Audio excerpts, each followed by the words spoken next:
ট্রাম্পের ইউক্রেনে যুদ্ধ অবসানের পরিকল্পনা।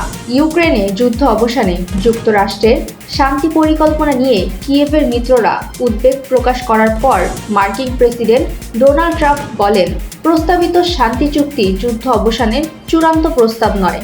ইউক্রেন বা এর ইউরোপীয় মিত্রদের ছাড়াই মার্কিন ও রুশ কর্মকর্তারা প্রস্তাবটি খসড়া প্রস্তুত করেছেন।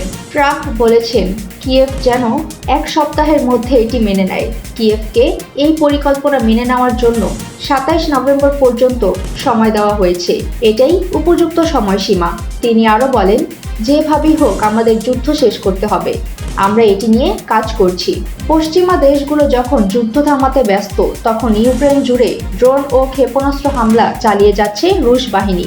ইউক্রেনের পূর্ব দক্ষিণাঞ্চলের বিভিন্ন এলাকায় রাশিয়ার হামলায় আবাসিক ভবন, বিদ্যুৎ কেন্দ্র ও অবকাঠামো ক্ষতিগ্রস্ত হয়। ট্রাম্প বলেন, শীতকাল ঘনিয়ে এসেছে।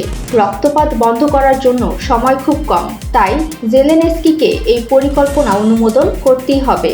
শীতের আগমনে রুশ বাহিনী কিয়েভের জ্বালানি স্থাপনাগুলোকে প্রধান টার্গেট করায় বহু এলাকায় বিদ্যুৎ ও পানি সরবরাহ ব্যাহত হচ্ছে।